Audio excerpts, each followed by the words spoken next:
Hello and welcome, dear listeners, to episode 129 of the Reformed Gamers, the show all about theology, video games, Fortnite, and anything else that we can think of.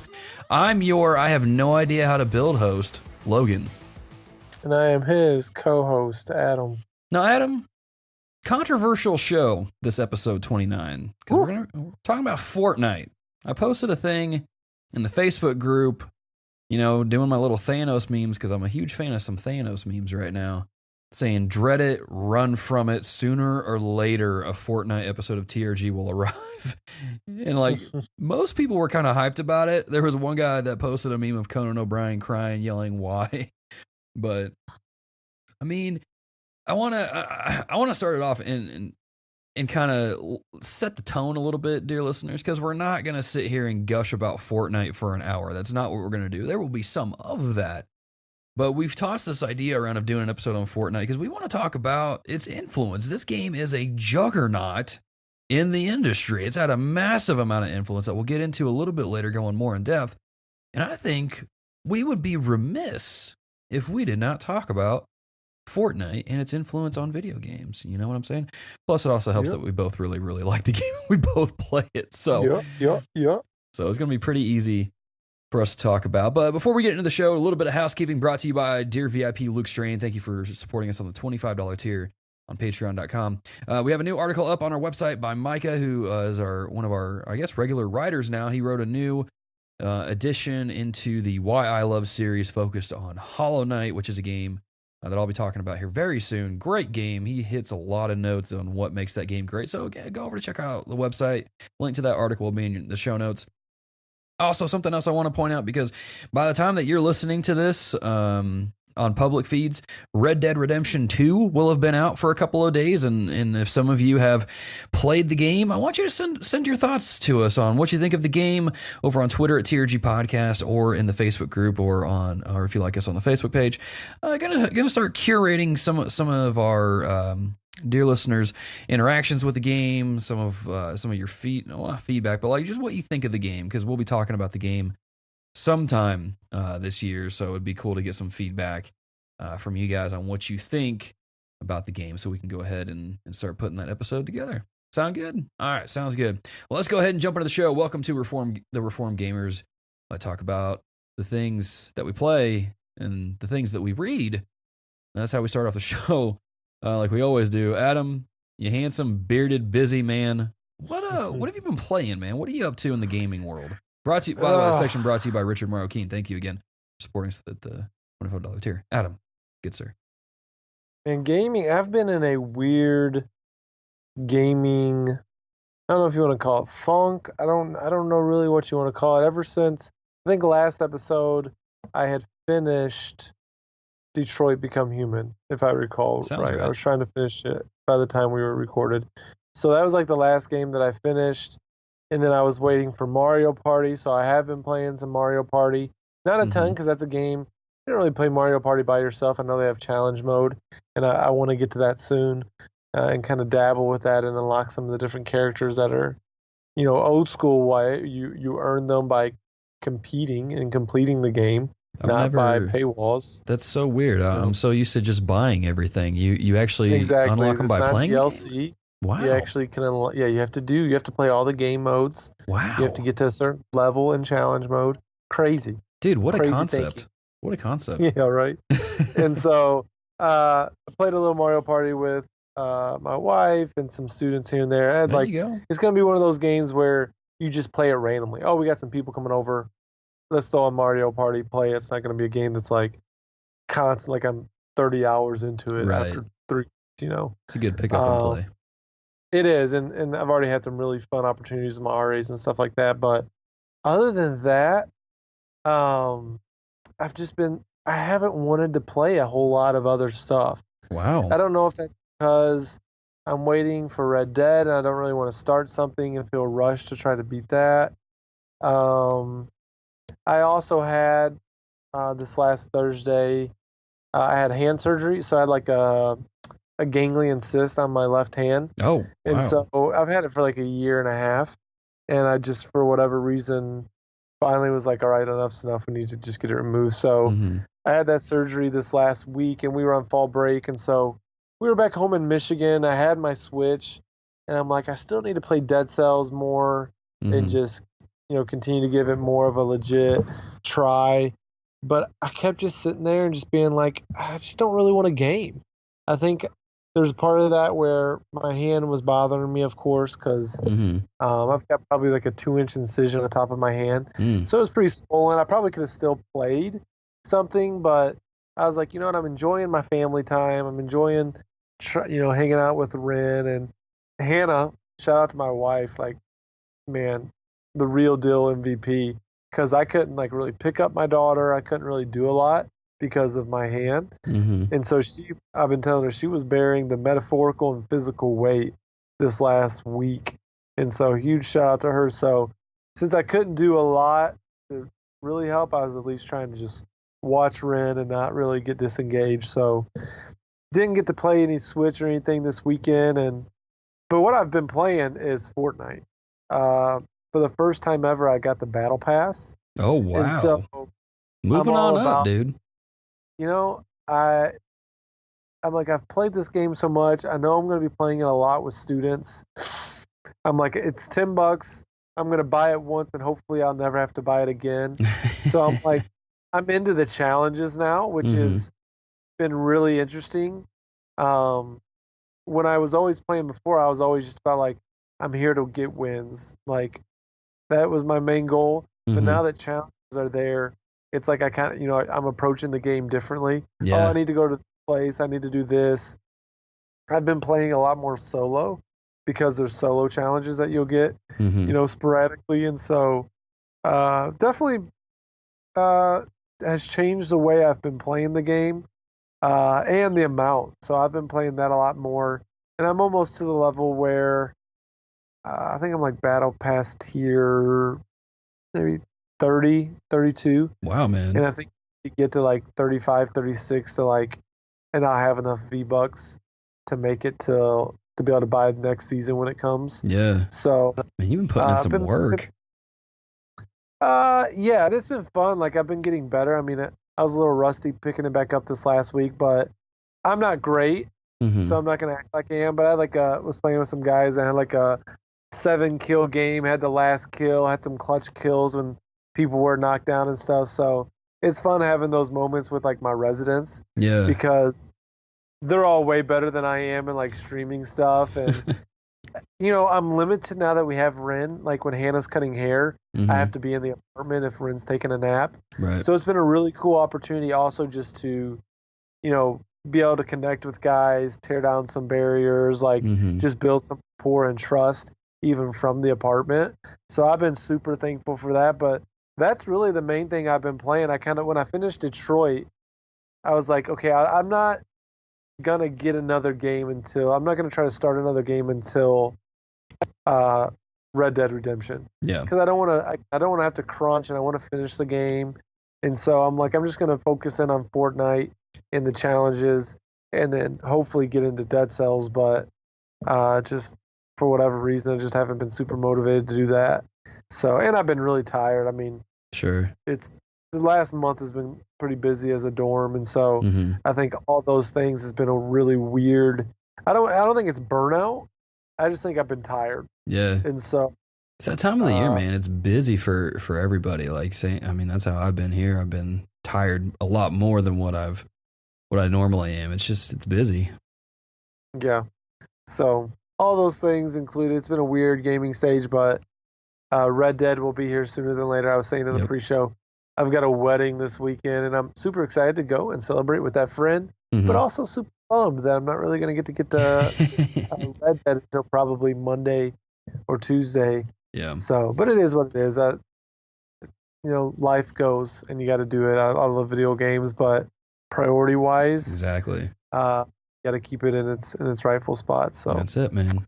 That's it. So yeah, that's kind of what I've been playing. And shout out to all my Brock guys. I've been getting text messages left and right from different guys in my hall saying, "Hey, I'm listening to the Spider-Man episode. Hey, I've listened to the board game episode stuff." So shout out to you guys who've been listening to the podcast. Like, I love that they kind of enjoy this hobby with me and are supporting me in this little way.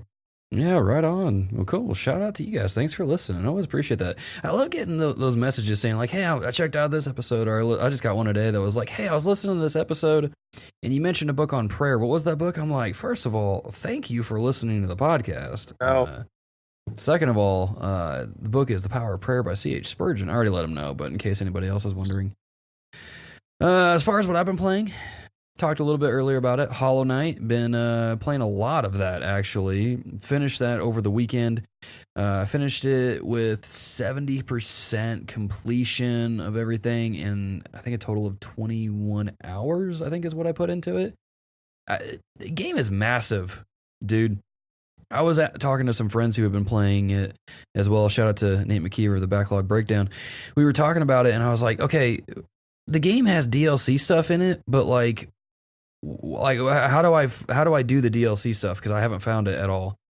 And he sent me a map of the game, and dude, the map is so big that there was maybe 5 areas I didn't even find at all, and I was just there's so much content in that game. It's insane, but really good game. Again, dear listeners, Micah wrote a great article up on the website. Go check that out.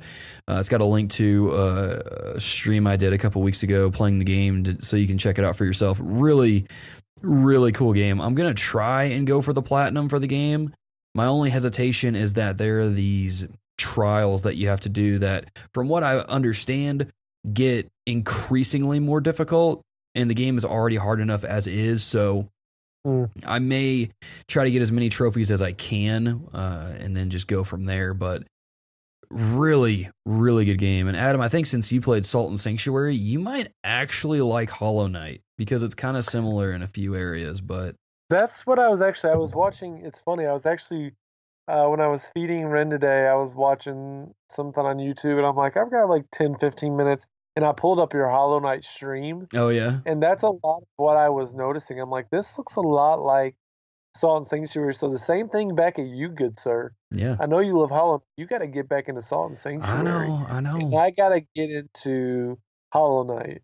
And so I'll be talking to you about that later, because I'm like, I still need to get into Dead Cells. Yeah, but it's overrated, right? Well, again, yes, and I need to play it. And so it's a combination of both of those. I haven't given it it's what it really deserves. And so, but yeah, we'll be talking about Hollow Knight. I might need to get a code or something. There you go. We will hook you up. So yeah, that's Hollow Knight, dear listeners. The other game I've been playing quite a bit of is Call of Duty Black Ops 4, which I'm going to go out on a limb here and say it's this year's Titanfall 2. Y'all remember when Titanfall 2 came out and I was just so excited for it and just really digging the game. Black Ops 4 is giving me the same vibes. It's weird because I haven't been super into Call of Duty for a long time now. I love all the modes. I haven't gotten into zombies just yet. I'm still waiting to find a good crew to roll into that with. But Blackout, the Battle Royale mode, so good. I like it better than Fortnite to the degree that I don't have to build. And it kind of makes me feel like I'm actually somewhat decent at the game, but it's so much fun. I really, really am enjoying that game a lot more than I thought I would. So if any of the dear listeners are playing it, let me know, and we'll try to see if we can get a time together that we can play, because it's a lot of fun. Anyway, on to what have you been reading, brought to you by Gareth Evans. Good sir, thank you for your support. Adam, what have you been reading? Again, I kind of hinted at this in the pre-show, just kind of talking about live stuff. If you're not one of our patrons at the level where you get the pre-show uncut stuff, you might want to check it out every once in a while. We give some just good nuggets of things we're learning, how God's working in our individual lives. But I was kind of talking about how me and my wife are trying to just find out when is the best time of our day and how can we give that time of our day to the Lord. And so whether that's in, reading or Devo, we've never done a lot of family worship. And so we're trying to adjust just our schedule and find either both individually and as a couple, like what's the best time of our day. And so what we started doing was we're reading Andrew Murray's Abide in Christ. if any of the dear listeners are familiar with it. It's a really just solid book, and the chapters are relatively short, like 3 to 4 pages usually. So we're reading that out loud, and kind of walking through that. And that's, I mean, there's multiple things I could talk about that, but that's kind of the book I'm reading. And here soon I'll be starting a book for work called The Gospel Comes with the House Key by Rosaria Butterfield. It's a book on hospitality.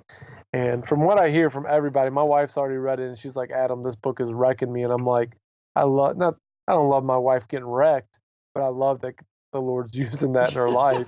And so, and another student was telling me how he loves it. So in the next month or so, I'll be able to give you guys some input from that. But what I wanted to discuss just briefly was I was reading in Luke yesterday morning, in Luke 9, the end of chapter 9, and beginning of verse 10. And so you have, Jesus sends out the 72. The 72 comes back with joy.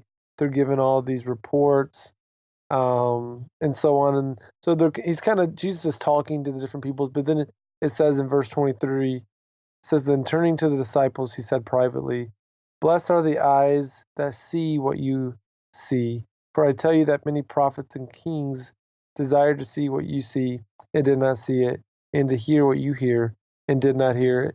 And so as I was reading that, and again, as I read, I just try to find, okay, what's a verse or two that kind of sticks out to me for the day. And I was really just reflecting on that of, blessed are the eyes that see what you see. And so I was just really thinking, man, I have been blessed in my life to see the things that I have seen. Now, Jesus is talking to the disciples and, talking about both some prophecies coming back, but also just experiencing Christ and seeing him. I mean, prophets and kings desired to see this Messiah that they are walking with, they're talking with.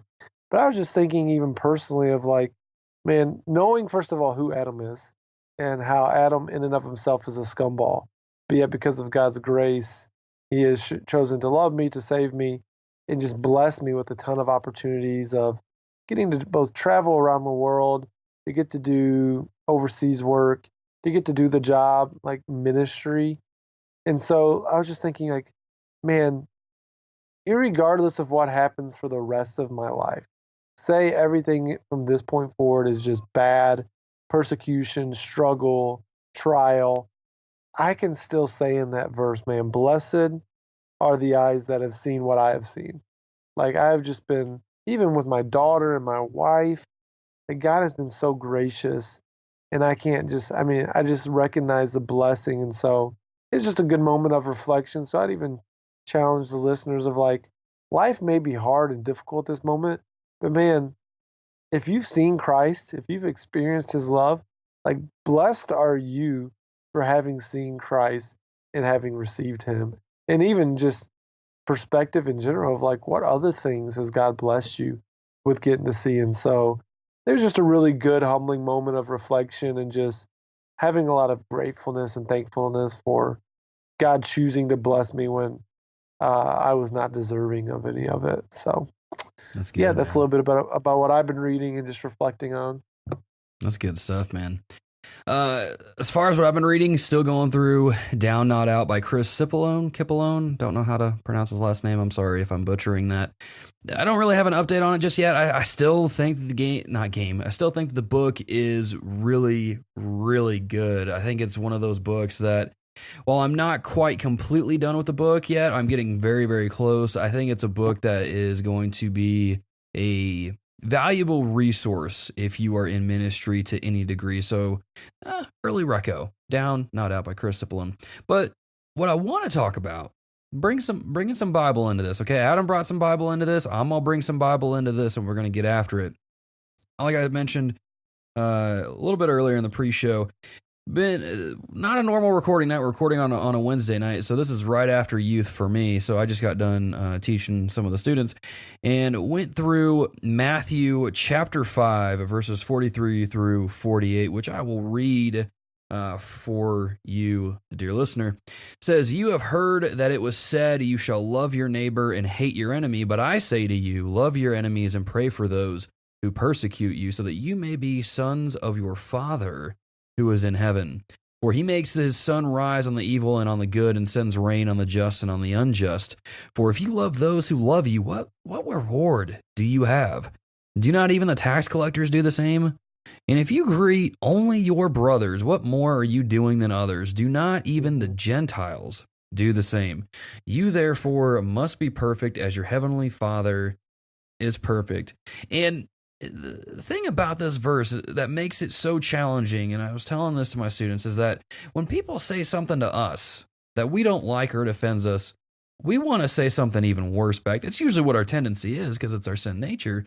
Or if someone shoves us, we want to hit back. You know, we want to kind of show, hey, don't mess with me. Don't treat me that way. But when it comes to our faith, you know, people say things about us all the time regarding our faith, like we're Bible thumpers, you guys are bigots, whatever. But Jesus says here to not retaliate. He says to love your enemies, to pray for your enemies. And that's a hard thing to do.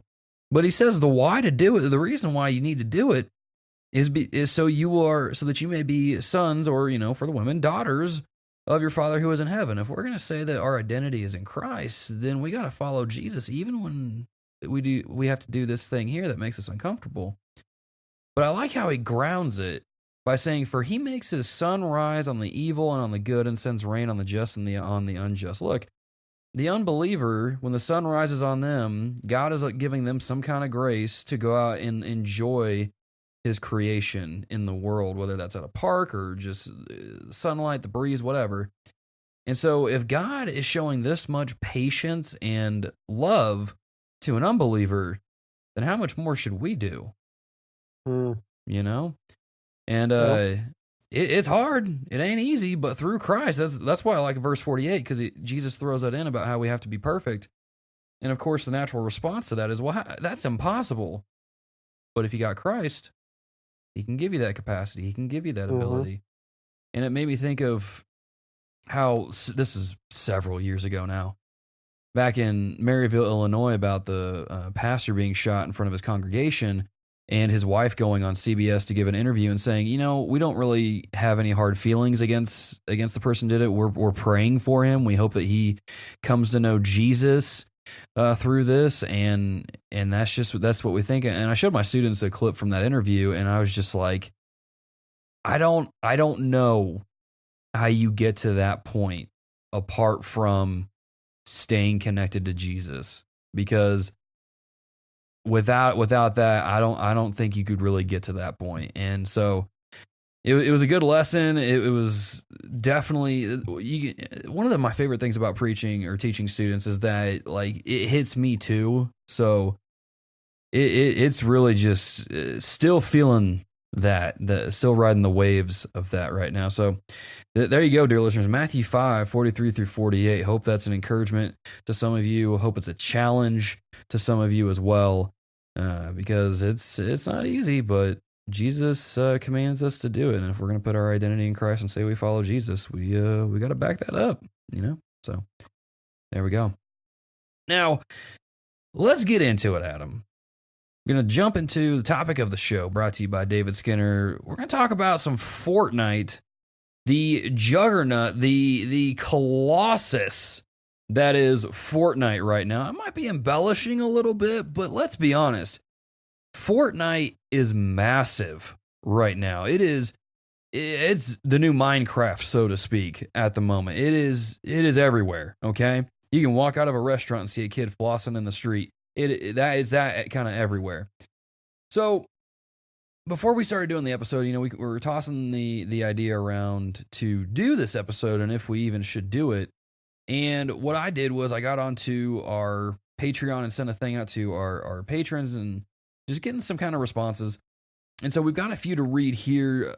David Skinner says that it was fun to play with us, but he was terrible at it, and it's not his genre of game, to be sure. David, man, you were not that bad, because I'm pretty sure you saved my skin a couple times. Luke Strain says the only thing I like about it is crossplay. It's much less fun than PUBG, at least for me. That being said, I understand its appeal. It's age appropriate for the most part. It's fast to get in and out of the games and stuff that follows pop culture. is prevalent in the game. They're also keeping it updated with the seasons to keep people coming back, giving people a reason. And Epic's just doing a lot of stuff really well, and they have a huge player base because of it. It's very true. Gareth says, it's not really my kind of game, but I look at the game in the same way I looked at Minecraft. It's a game of a generation. No one can deny that with what they have achieved. And that's very true. Jesse gave us a response, but we're actually going to loop that into another part of the topic later on. So, Jesse, we will get back to yours here in just a second, man.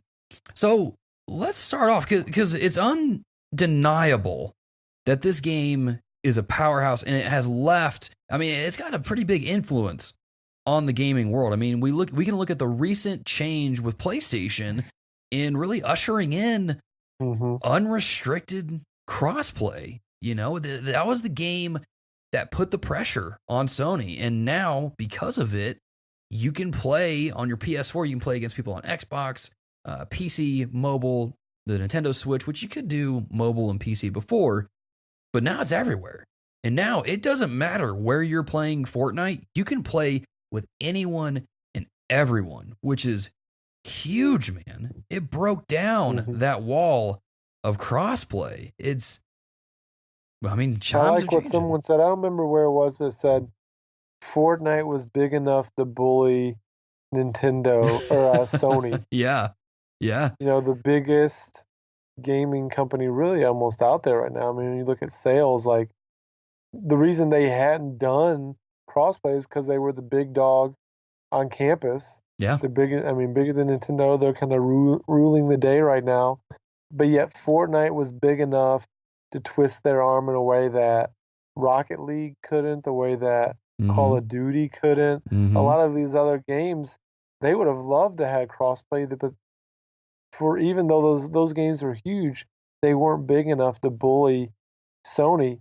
But Fortnite was big enough to say, "Hey, we got to figure this out." Yeah, like there's no excuse. Like you are going to lose money, we're going to lose money, and you know there could have been a day where they could have, if Sony doesn't eventually, bend to this, like what consequences could have even happened there. So really interesting seeing how big it is, how culturally relevant it is, not only just in the gaming world, but like Ninja was on the cover of ESPN the magazine. Yeah. Ninja was on the Ellen show. I mean, esports are on the map even more now than ever because of games like Fortnite. Parents, everybody knows what Fortnite is. Yeah. To some degree. I mean, the fact that it's on mobile and how people who would never pick up a PlayStation controller, they're figuring out Fortnite on the phone and are getting ridiculously good at a shooting game on their phone, which blows my mind that anybody can be like good enough to play against console players, but there are people that are that good. So really interesting just seeing not just the video game relevance, but the cultural relevance. I mean, literally you had NFL players and rappers and esports like Ninja playing together, having 1 million people. They're getting better. They're getting more people watching streams of Fortnite than like athletic events, than TV shows. And that's just, it's wild. It just shows the state of gaming and the culture of gaming and the growth of it. I mean, gaming is not going anywhere. And there's always these worries of like, where's gaming going moving forward? It's like, yeah, your gaming stores may be on the decline because of digital sales, but if we've learned anything, gaming is going nowhere, and Fortnite is just another huge example of the power of gaming and the reach that it can have in the culture. Yeah, I mean, how many Halloween costumes are we about to see that are Fortnite related? Oh, dude, like every other one. No joke. I saw some. Was it at Walmart? Where was it? I know I saw some the other day, and I was just like, "This game is everywhere. It is everywhere." Every kid in middle school and elementary school is doing the floss. Yes. Not because of the YouTube video, but because of Fortnite. Yeah. It's wild, man. And I think what's kind of helped this game get as big and as popular as it is the fact that the game is free to play. You can just download the app, you can download the game and start playing today. And sure, if you want the skins and stuff, you can pay for that. And we'll get to that a little bit later when we talk about Fortnite's earnings and kind of what that looks like. But the fact that it's free and that anyone can jump into it and give it a go is huge, And I think that's been part of its success as well. It's kind of rewriting well, actually, look at this. You've got your free-to-play games. Mm-hmm. I think of like Rocket League. When it first came out, it was a PlayStation Plus free game. Yeah. How did it get kind of so big right away? It was free for a month. Now, a lot of people have come back around after that first little push, and a ton of people have bought it. Since then, it wasn't always free, but it started off so hot because it was free, and I was like, I'll try it out, and it's free, and I loved it, and so did like everyone else that played it. Mm-hmm. And then you got, Fortnite being another just huge example of how do you make a free-to-play game profitable? Well, if you do it right, you can make a ton of money. Rocket League, Fortnite are two great examples. I think Warhammer, was that also free? I'm trying to think. What are some of the other ones? Oh, I'm not There's sure. some other free-to-play games that have also been very similar in that. I think of Paladins, kind of the overall. That's right. Paladins was one. Another game where you free-to-play, but if you do it right, man, you can make a ton of money. You don't have to sell it for $20, $40, $50, $60 to make a lot of money. You add that cosmetic stuff that gets people sucked in, and we'll talk about the addiction side later. But man, it's cool seeing how it's kind of even doing that little addition of like free to play is not just for suckers. Yeah. It's a legit gaming business model at this point. Yeah. And what's interesting about that is other developers have taken notice of that. And so that's why you see Battle Royale as a game type in games like the upcoming Battlefield 5 and the latest Call of Duty Black Ops 4 with Blackout. A lot of people are starting to see the success of this game type as a whole, and they're wanting to cash in. They're wanting to get a piece of that pie that Epic has been really cranking out for the longest time.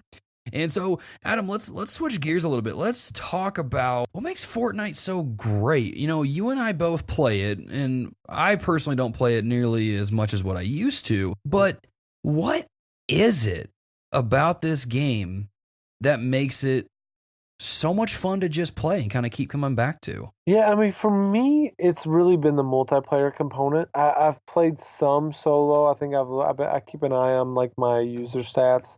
I've played maybe 7 hours solo, 10 hours duos, but then like 40 hours or so of squads. So that's like the majority. And so for me, it's always been, it's an easy jump in and out for 15, 20 minutes. Yeah, all right, let's get a game or two or three in, depending on how bad you are in 20 minutes. Right. Or let's play for a couple hours and just try to get some wins. And there's so many different strategies. Like you give you a hard time. Well, let's go tilt it every time, and we may not win, but we're getting a bunch of kills, and you can play it that way, or you can kind of, I'm going to go a little bit on the outside and kind of make my way in the circle, get my gear, and then try to get I'll get 4 or 5 wins, or kills, but I'm getting the win. And so there's a lot of different strategies. Once you get the basic, building takes a minute to figure out how to do it well, the strategy behind it, but once you get kind of the basics, it's, even if you're not any good, it doesn't take a lot of time to get in and out of games. If you jump in a game and you die right away, all right, you back out, you load up, and you're right back in another game in a minute or two. So the quick pace games is what makes it a lot of fun. Again, the group dynamics of, the working as a team, and all right, where are we going to drop? Who's getting this? All right, I got a guy on me. Like just the communication part of that is a lot of fun. And it's just fun. Like that's just the most simple way of saying it. It's, some people are like, oh, building takes away. It's a different type of shooter. Like when I went and played the beta for Call of Duty, like whenever someone would shoot, my natural inclination was like, turn around and be like, I need to build to like give myself a break, because in Call of Duty, if someone sneaks up behind you and they shoot you in the back, you're basically done. There's no coming back if you're caught from behind in Call of Duty. But in a game like Fortnite, if you figure out how to build quickly, you can get out of some of those sticky situations, which is a relative unique thing in a shooter. Because in most shooters, if you get snuck up on, you're just done.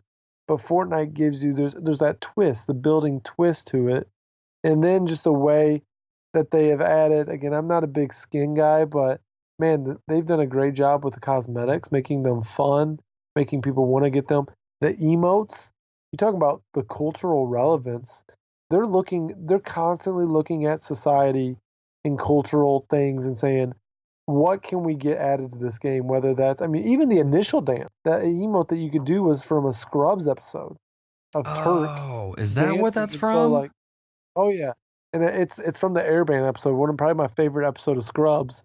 So like, Nice. between that and the floss and dabbing and all of the different things, the cultural relevance is just really cool with all of those things. And then once I get the battle pass going, another cool addition, challenges, the way they've updated the seasons and kind of they kind of connect here and there, like in a little way, but the freshness and the newness that each season brings, the excitement that each, like everyone towards the end of the season, like, all right, I got to finish up these challenges, but I wonder what next season is going to be like. Yeah. And so when they went like superhero themes with the Avengers and then the Wild West and Halloween, it's like, man, they're doing a lot of things really well, and they listen to their community, Yeah. like as well as any group. So I know I said a lot there, but there's a lot of good things. I mean, the game definitely has some weaknesses too, and I don't know if we want to get to that, but the game is, I mean, they're doing a great job of listening and just continue to make it fresh and new and fun, and you can jump in and out at any moment. Yeah. You know, if you've been gone for 3 months and you jump back in, you're going to know what you're doing pretty quickly. Yeah.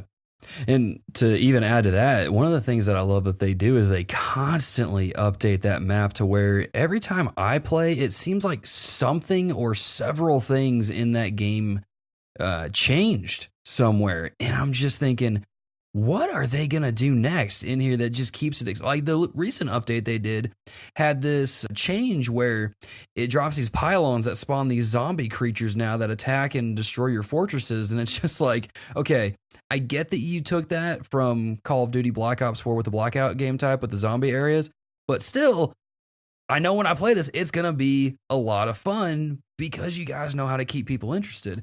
And I think you made a lot of points, especially with the cultural relevant stuff. I was completely shocked when I went into the store one day and saw that one of the emotes, one of the dancing emotes, was the Techno Viking dance, which is a YouTube video that I was admittedly obsessed with in college because I just thought it was hilarious. It's this guy in Switzerland, I want to say, that looks like a Viking, and he's just dancing down the street with a bunch of other people, and it's just so hilarious. And I have that dance. When I saw it, I was like, I need to have this. I don't really need it, but I was just thinking, this is so funny. This is so nostalgic for me because I remember this when it came out on YouTube, and it's so funny. None of my students know what it is, but I do, and that's all that really matters. And so I think, yeah, even with the skins and just the gameplay, there's so much in there that, in my mind, is genius on several levels because of how it speaks to so many people. You know, that regular or the default dance that you said is an episode from Scrubs, and I was like, okay, I know these things are from something, but I don't know where this is from. But for people who enjoy Scrubs, that's huge for them. That's something that connects with them and makes them go. It's kind of like when you're talking to someone new and you realize that you both like the same show, and so you guys go on for several minutes talking about your favorite parts from the show and favorite episodes and things like that. Well, that's kind of how Fortnite is. You go into the store, you see one of your favorite emotes or something, or you see a really cool design, and you're like, okay, I get you, Fortnite. I want to keep playing this. I want to keep seeing what you're all about. Clearly, we have some similar interests between me and the devs. I want to see what else they like, and I want to stick around a little bit long enough to see what's going on. And it's addictive. I'm not going to lie. Yeah.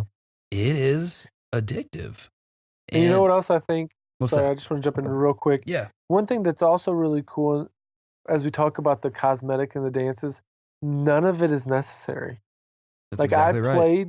I played from day. I downloaded it one of the first days it came out before I played it before it was cool. No big deal. I was in, Adam's a Fortnite hipster. I'm hip. Played it before it was cool. But I played it up until season 6 without putting a dime into the game. And then eventually I'm like, you know what? I wanna get the battle pass. But you know what? I was never disadvantaged because I didn't put any money into it. Yeah. In a game that is free to play, you would think, okay, buying this or that. Actually, at times it was probably even to my advantage because people would be like, oh, look at this no skin. He probably sucks. And then I'd kill him because I thought I was a noob because I never put any money into the game. Yep. And so, like, the fact that you could have played that game still to this day without putting any money into it and not be at any disadvantage is just another strength of the game. Oh, yeah, absolutely. And that's huge because, again, it goes back to the accessibility of this game. Anyone can jump into it and give it a go. Just because someone has the battle pass doesn't mean that they're better than you. I'm living proof of that. Just saying.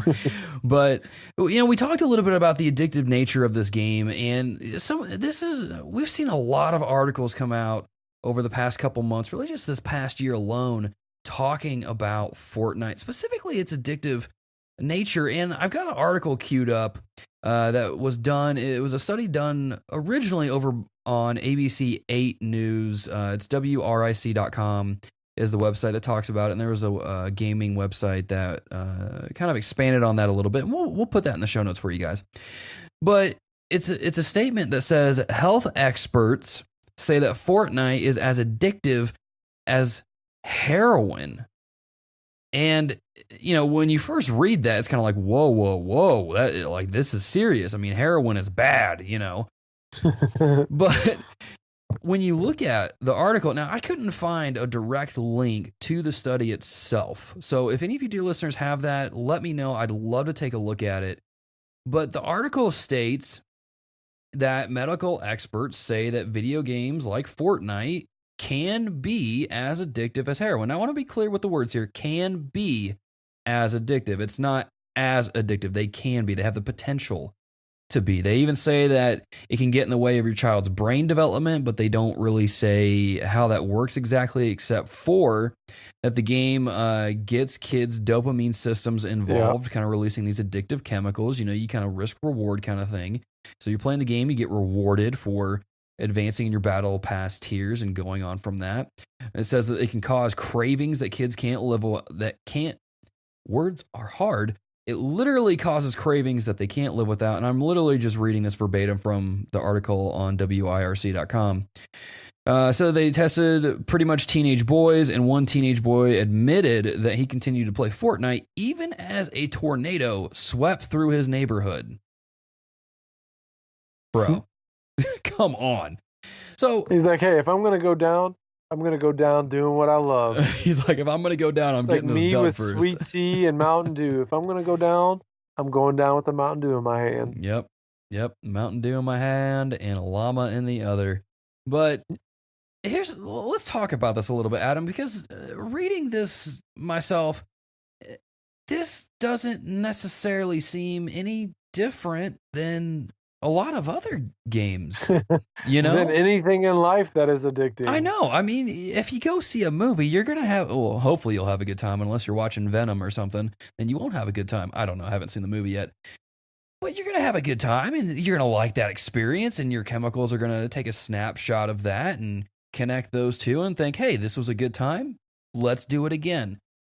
This is just how the brain works, and this is not trying. I'm not saying, let me be clear when I say this. I'm not saying that Fortnite is the same thing as porn, but that's exactly how people get addicted to porn. Brain takes a snapshot of that stuff. It releases a chemical that strengthens those bonds, telling your brain, hey, this was enjoyable. We'll do it again. It's no different than anything else. Again, I need an actual link to the medical survey. So guys, if you have that, or guys and gals, if you have that, let us know. But at first blush, it doesn't really sound like anything. I don't think different. It's Fortnite's fault. Fortnite is just, I think honestly, a lot of it is kind of the perfect storm of kind of where we are in a culture where, and we've talked about this before in different ways of, we're in a culture, seemingly an addictive culture. Yeah. I mean, we have students that are there. If it's not Fortnite, it's their phone. Yeah. Or it's very true. television or whatever, and they have access to this stuff in ways that they haven't. Again, an addictive culture plus a free game that doesn't cost them any money, plus maybe a lack of parental guidance in some areas and in some ways, can lead to an addiction in a lot of different ways. And so Fortnite is just it's easy because it's there, and we again live in a culture where there's not much middle ground.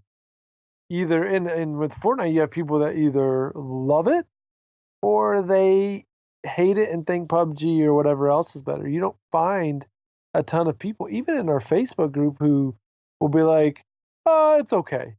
Right. You might find a couple. And again, our Facebook group isn't even necessarily representative of the culture because of our faith in Christ and how we keep things a little bit more in proper balance. But in the world, it's either I love this, or I hate this. And so for the ones that love it, they get consumed by it because of the kind of addictive culture of, look at our political environment. Everyone either loves this person or hates this person. Yeah. And how dare you be in the middle somewhere? And it just causes ridiculous kind of outbursts. And you see that kind of again with Fortnite. People, it's the it thing. And in a culture where people want to be accepted and liked and loved, well, they want to be a part of the it thing. And if it's free and accessible, of course, not everyone, but a lot of people are going to abuse that. And so that's where I think you see this. Of course, it's not a drug, and it's not, someone may be addicted to it, but it's not doing the damage to the body that drugs are doing.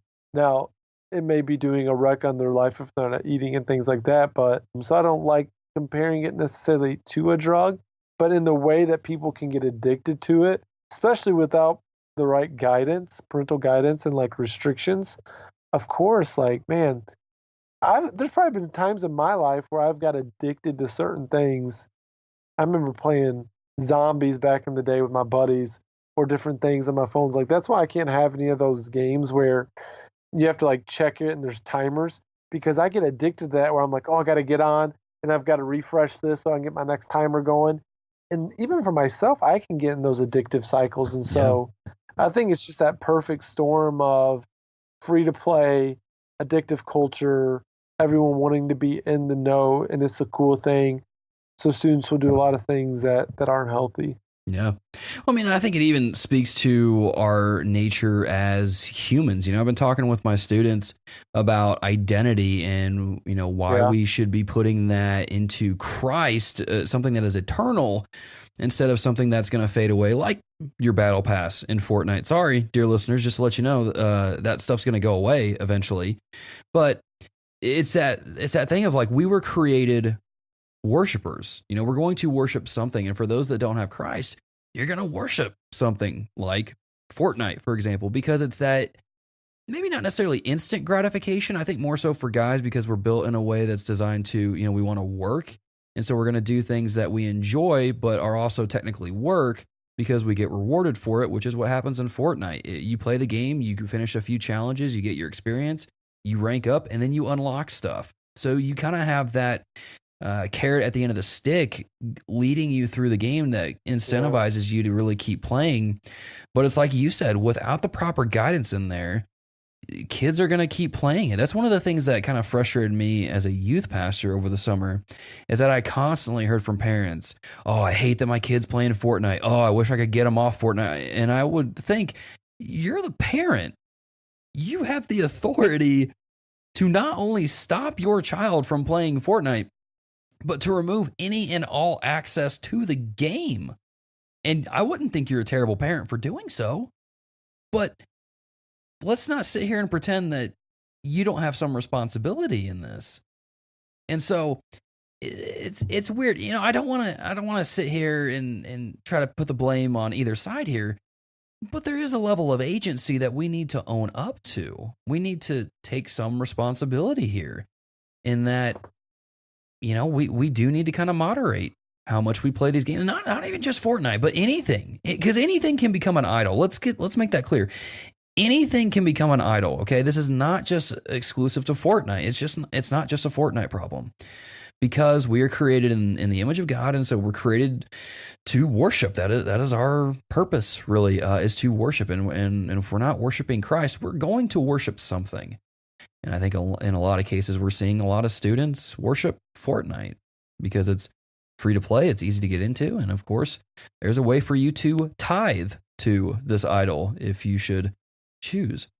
Now, we're really just hitting on Jesse's comment at this point, so we're going to go ahead and read it and keep the conversation going. Jesse responded earlier to our response fielding thing that says the game has done a lot of good at breaking down the platform walls and given the ability for gamers to all be excited about one thing together. Unfortunately, I think it's having a bad effect on our culture, promoting too much playing, which can lead to idolizing and or neglecting responsibility. That could be said of gaming as a whole. I mean, everything in moderation, but the way this lack of self-control is affecting the current generation is not promising to turn out a positive result. And, I kind of have to agree on some of those things. Adam, what do you think, man? We're going to get into a few more things here shortly, but what do you think? I mean, I think we've kind of beat it down pretty good. I think when you have just a constant lack of self-control, and then the way that we just let it invade the areas of my life. I mean, there's been times where, again, not being the perfect husband, where, again, being an online gamer, I've probably put Fortnite in a wrong place. I've probably, okay, Hannah, let me finish this one game, and I've either, not necessarily, I don't know if harm is the right word, but caused conflict even in my own marriage, because whether it's Fortnite or any video game, really, where, by God's grace, it's never been to the addiction level. But again, this is an illustration I've used before. Think of the worst thing in gaming that you could do, like this greatest thing, and maybe gaming addiction is for some of us, like that's one of the biggest sins that we could have in gaming. Realistically, I'm probably not at step one. You take 10 steps to get to gaming addiction. I'm probably realistically at step 3 to 4. Why? Because I make compromises. I dwell on a game too long, or that's all I want to do. And so because of that, I'll get too far down that line. And I think you see that with a lot of this idea of addiction and Fortnite addiction, and the way even that it's ruining marriages and whatnot, is that people will let it get to 5, 6, and they're like, how did I get here? Yeah. Oh, you've made so many compromises to get to that point instead of addressing them early. That's why, to some degree, as I talked about earlier, I haven't been gaming a lot. I'm kind of happy about that. It helps remind me that this isn't something that I have to do. I can find joy. I can find satisfaction. I can find entertainment outside of this hobby that I really enjoy. Doesn't mean that hobby is bad, but it's not my only area of entertainment. And so, even over the last week where I haven't been gaming quite as much, I've also felt like, man, this is a good thing, though. It's reminding me that if there's a season of life where God says, hey, you need to step away from gaming. Hey, you need to just put it away. Like, that's okay, because God has been gracious enough to show me, like, this is a fun hobby, but you're not addicted. It's not your source of joy. It's not, why are so many people addicted so much that it's ruining their marriages? Well, they've put it in an improper place. In that moment, that's their main source of hope and joy, and it's a misplaced one. And so, yeah, I think there's, again, just a lot of all these things playing together, but it's sad seeing the way that it's affected marriages. But again, when you think of this is sad in and of itself, but the amount of divorces that are happening, you don't want any being caused by a video game, but there's probably been worse things that have caused divorce than Fortnite. So for there being 200, say even 300 at this point, maybe, divorce cases being caused by Fortnite, you kind of just being like, yeah, it's more than it should be, but sin is going to sin. Sin's going to cause division. And Yeah, it doesn't matter if it's Fortnite or infidelity. They're all bad reasons. Yeah, definitely. And kind of the thing that we're referencing here, talking about the divorces, there's a link in your show notes, dear listeners, to this article on fortune.com that came out from Divorce Online, which is a UK-based online divorce website with statistics that said that Fortnite has been cited at least in 200 divorce petitions filed through the site since January. And that's about 5% of the divorce petitions the website received in that same period. So, I mean, again, it goes back to the whole priorities thing, the whole idolatry issue thing, and that, you know, if you're not worshiping Christ, I mean, you're going to be worshiping something. And that's the issue that we're really just kind of retreading the same ground on, really. And it's one of those things where, again, it kind of goes back to that verse that we talked about earlier in the show about how we have to be perfect like our Father in heaven is perfect. We're not going to be perfect. But when it comes to these things, we, especially in marriage, we really need to take, first of all, we need to take marriage seriously. And second of all, we need to take the encouragement or exhortation that we see in Song of Songs that says, you know, to protect the field from the foxes that'll get in and cause disruptions. And that's one of those things. This is one of those things where we're probably one of the few gaming podcasts that will say, look, if you're playing too many video games, you really should probably stop. And that's not something you're going to hear from a lot of gaming podcasts, but we're one of the few that'll probably say that. And it's one of those things where if my gaming was getting in the way of my marriage or was getting in the way of my ministry stuff, then I really need to pump the brakes and zoom out and take a good hard look at what my priorities are. And if I'm playing games too much, I got to make the hard decision of cutting that out or you know, going down to one console or something. It can become an identity issue. You know, I have a student really struggling with some identity issues. He's an athlete and he puts so much of his identity into sports. And it's like, I know you love this and you're extremely gifted, but it's like, at what point do you maybe have to consider as much as God, and I think this is the last resort, and hopefully, you know, God can work and we can get resources in his life, or even people whose identity is so caught up in video games, of like, there might be a time, no matter how much you love it and how good you may be at it, that the best thing for you to do is to set it down. Yeah. Because it's only causing harm. And as much as the student loves athletics and his sport, man, it's harming his identity because he's placing so much in it. At what point do we might need to say, let's take a season off? Mm-hmm. And I mean, you're a college athlete, but is the best thing for you playing this because your identity, if you're doing good, you're doing well. If you're playing bad, you're on the fritz.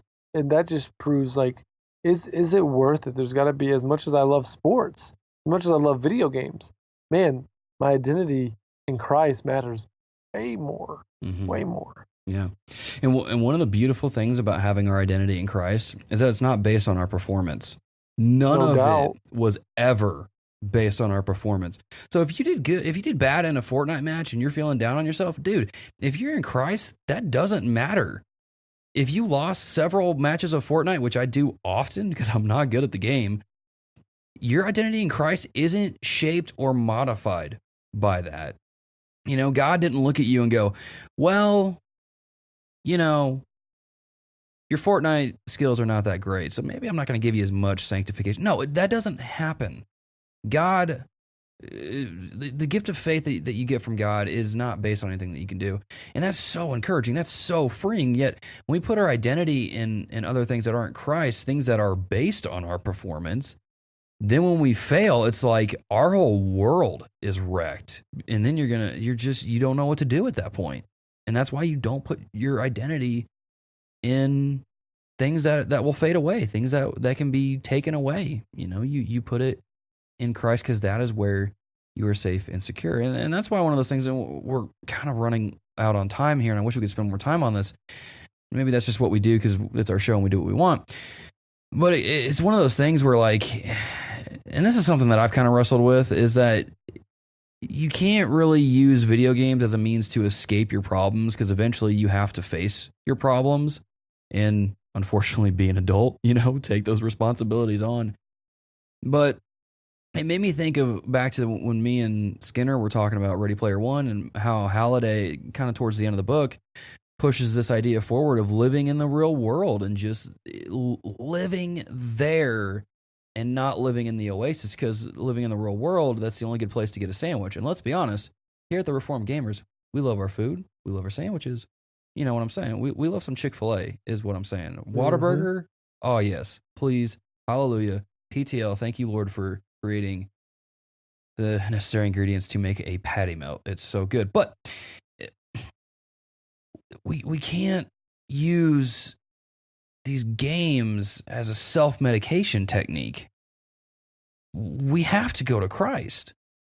If you're struggling with stuff, whether it's a bully at school or just rough hours at work, you can't just go to a video game and expect that to save you and redeem you. It's not going to work.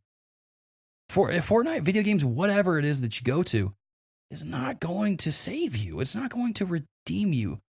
Christ is the only thing that will refresh you, essentially.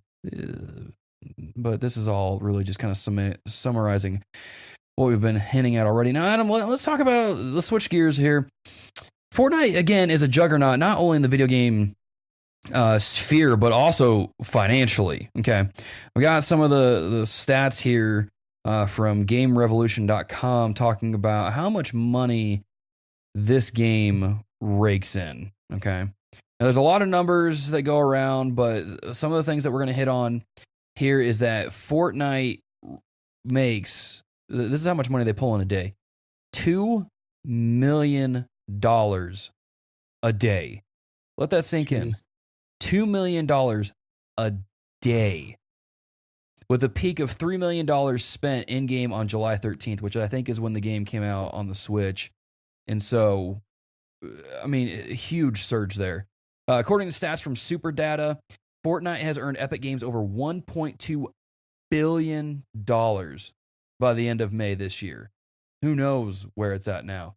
Analysts predict that it will have made profits in the region of $2 billion by the end of 2018. And again, this is a free-to-play game with an average of players spending $84.67 on the game. They're making a ton of money off this. And here's the thing that kind of caught me off guard about Fortnite when I started playing it. When I went into the store and I saw like the V-Bucks and stuff, I was like, okay, what does this actually translate to? Because there's a skin in here that's 2,000 V-Bucks. What does that translate to? I looked it up. $20 for a skin. And I'm like, this is cool looking, but $20? Like, for a skin in a game? And again, this didn't help anymore when one of the parents in my youth group, one of my adult leaders, was equating it to paper dolls, and you're just dressing up your paper dolls in a video game. And, that's really what it is. But it's mind-blowing to me. And people pay it. My youth talk about often how they'll go to GameStop or somewhere and their parents will buy them a V-Bucks card and they'll buy a couple skins off that. They'll buy some emotes, and they're making money off of this. And again, capitalism, they can do it. It's fine.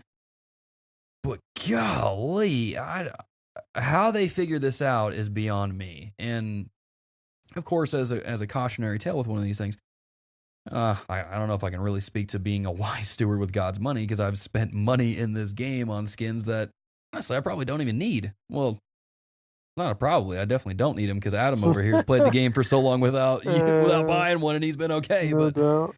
I want my character to look like a superhero, Adam. That's the thing. I get that.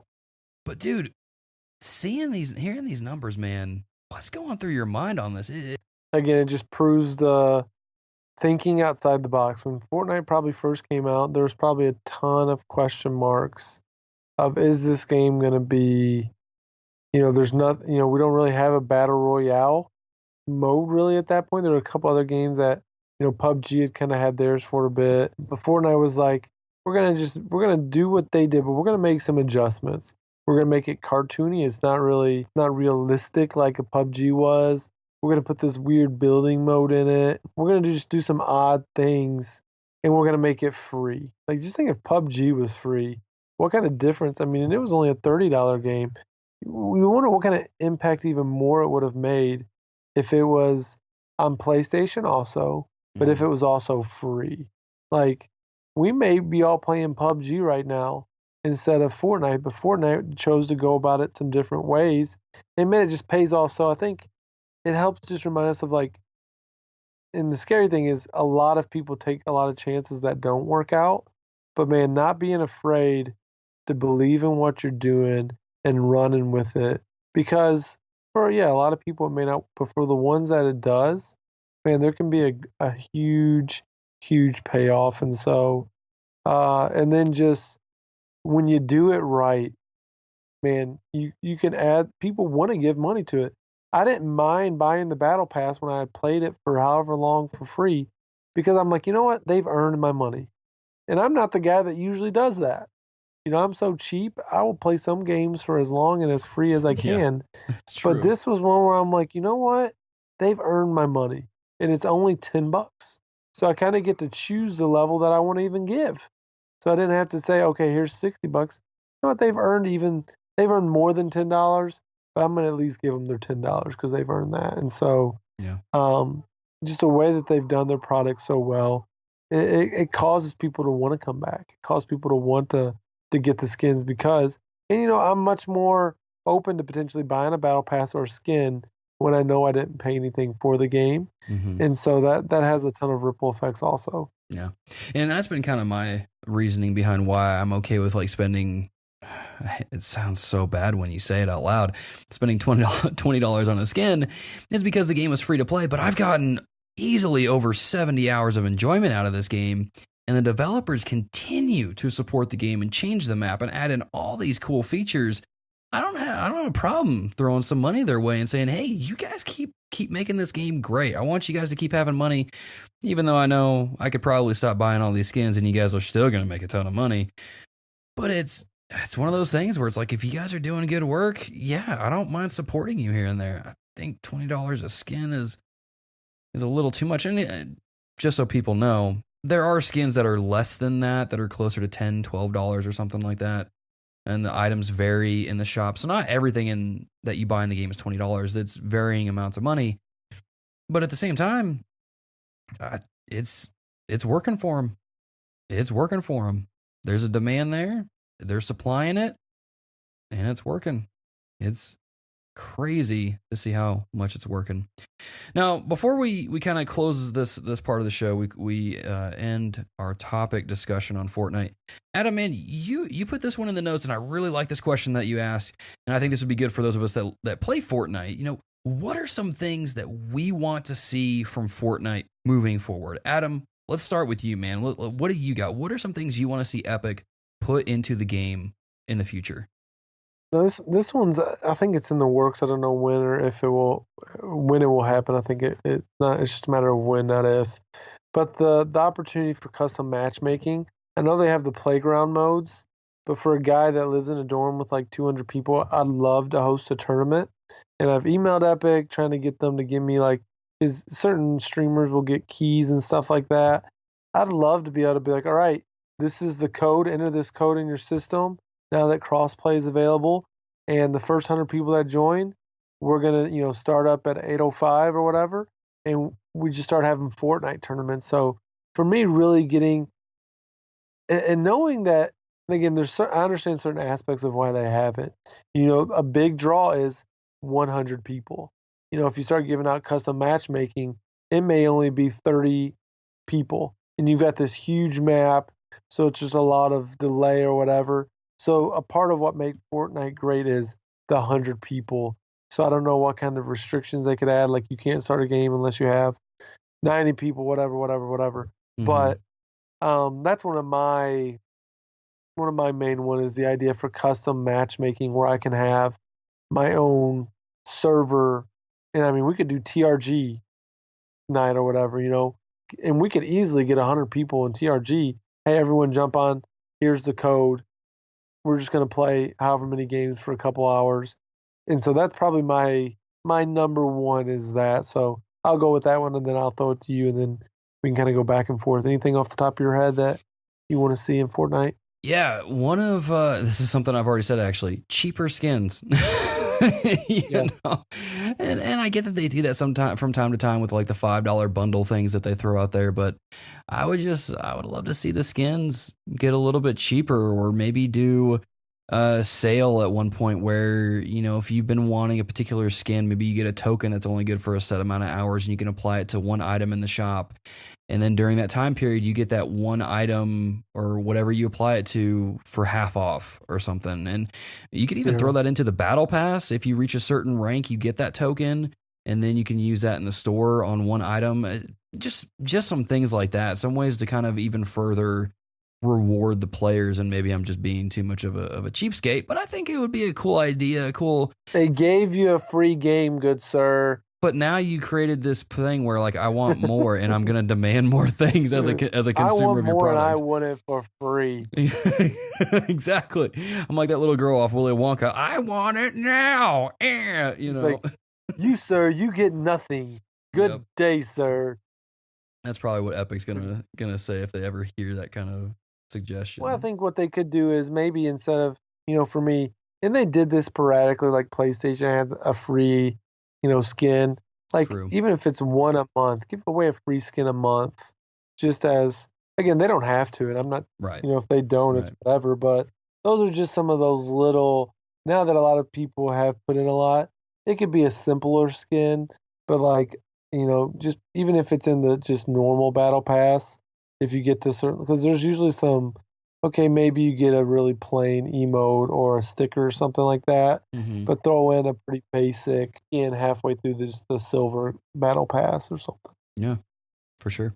What's another thing you want to see? This is something PUBG kind of messed around with, and I don't know how well it would work with building and stuff, but maybe playing around with the beta of a first-person mode, because I think one of the biggest issues with Fortnite is the shooting, which is weird for a shooter, but the shooting at times feels really off. Yes. You know, the aiming is not easy, especially maybe because I'm just not very good.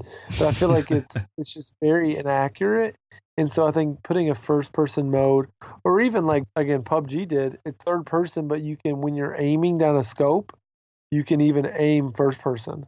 And so like if you double click the trick or something like that, putting something like that in Fortnite, I know they have a couple scoped rifles that allow for that, whether that's sniper rifle or the scoped rifle in general, but the burst rifle. But that's kind of one that I think that could be fun. You know, it'd be a specific mode. You're not mixing third and first, like, you know, it'd be like PUBG. You have your first person servers, third party servers, but you know, adding another wrinkle like that could be a lot of fun. So I think that's something that'd be fun if they would add that to it. For sure. One other thing I'd actually really like to see, and this is one of my favorite game types or categories in Call of Duty, is the hardcore game mode, where it's pretty much you get hit once and you're out of the game, but you also don't have your mini map, you don't really have a HUD, so you don't really see a lot of this stuff.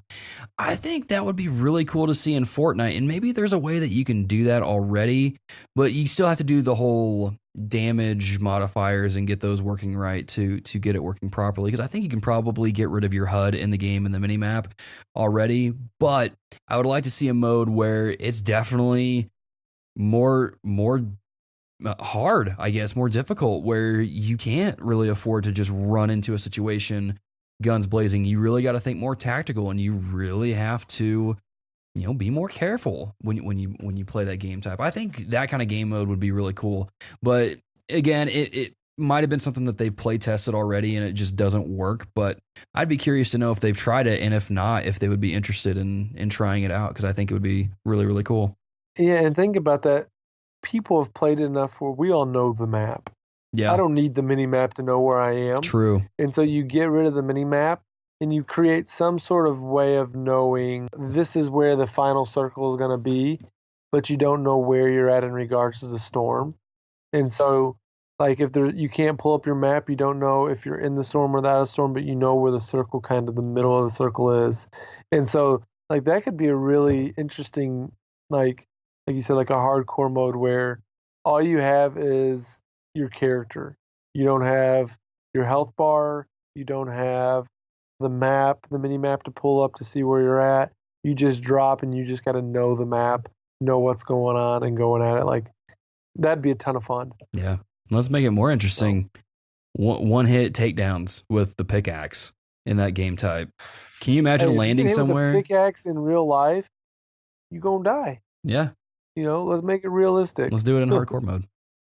But, yeah, I like it. Yeah, man. Well, that's all I got. I mean, those are just a couple ideas. I'm sure the dear listeners got a lot of ideas, and please let us know. I'd love to hear some different ideas. That was just something I was thinking about as we were kind of putting the show together. Yeah, it's cool stuff. Let us know, dear listeners, what do you want to see from Fortnite in the future? Let us know on Twitter and in the Facebook group. And don't parents, don't send us like, we want to see Fortnite go away. No, we like, come on. Please, yes. Come on. So like we normally do on the show, this is the last episode of the month. Kind of worded that weird. Sorry for freaking some people out and thinking this is our final episode. It's not our final episode. It's just the second episode of the month. So we do our patron thank you, give shout outs this episode. So we want to shout out, say thank you to our patrons that support us over on patreon.com/thereformgamers that keep the show going, that keep the hosting fees and stuff taken care of. Helps us get games to review for the show or even talk about on the show, stream, all that kind of stuff. Dear listeners, we just want to shout you out. And those dear patrons are Alex Castellanos, Alex Hooper, Caleb Schmidt, Christopher Commander, David Skinner, Derek Smith, Eric Bryant, Gareth Evans, Jake Walker, Jeff Wofford, Jesse Panu, Josh Broccolo, Luke Strain, Matthew McDougall, or as I know him, Matthew White Chocolate McDougall, Mike Hendrick, Michael Toller, the Jet Islander podcast, and Wesley Ray. Guys, thank you so much for supporting us on patreon.com. We really, really do appreciate that. Thank you guys so much. Adam, before we let the dear listeners go, and this section brought to you by Dear VIP Eric Bryant, some recos, man. What should the dear listeners check out? This is a movie me and my wife watched like a week and a half ago. I got a lot of good reviews, but and the funny thing is, so it's Mission Impossible Fallout. Now, I haven't seen the last two. I don't think I saw 3, or I think there was 4, and then there was even an offshoot or something like that. Like, I was a really big fan of number 2, actually, which is weird because I think it's kind of like the black sheep of Mission Impossible. I think that's the one that's least favored among everybody. But it was just like, I was a teenager. I had it on VHS, and I watched it all the time. It wasn't even because it's good. It was a movie that I owned, so I watched it a bunch. But I watched it, man. It's a fun movie. Of course, it's ridiculous a lot of the time, but it's just a fun, action-packed movie. So if you're looking for just an adrenaline movie, go check out Mission Impossible Fallout. It's funny because I actually bought bundle that they had on iTunes a month or so ago that has all those movies in there. I don't know if Fallout's in there. Is that the newest one? Yeah. Yeah, it doesn't have that in there. So I've been watching all through those, and I'm not going to lie. I also liked Mission Impossible 2 growing up, but I watched it again and was just like, this is really not a good movie, but I still really enjoy it because it's just, it's zany, it's fun. My wife wasn't having any of it, but I enjoyed it. So some of that's just a nostalgia. Also, it's like you can't remove that from all those memories of watching it. Yeah, and John Woo directed it, and he knows how to direct action movies. He just has some of these really cool shots. He's obsessed with these dove scenes where the hero walks in and these doves are flying. Oh, it's funny. My recos for this week are, or really just whenever you get a chance, dear listeners, are 2 albums to check out. The first one is what me and my wife refer to this singer as the Christian version of Adele because some of her songs literally sounds like Adele singing it. And that is Lauren Daigle's Look Up Child album. I have been thoroughly enjoying this album. A lot of the songs on there are really good. I know that the song You Say is overplayed just to an incessant amount on Christian radio networks, but her song Rescue, oh man, if you're having a day where like self-doubt is just tearing you down, or you're struggling with worth or something, listen to that song, get some tears. You're gonna get some tears. You're gonna get tears, so get some napkins because you're gonna be crying. It's real good, Really, really enjoy that album. And then maybe if you're not really into the mainstream music kind of thing, check out Shane and Shane Hymns Volume 1 album. I'm the kind of person who didn't really appreciate hymns growing up until I went into seminary and learned the significance, or the theological significance that a lot of them have.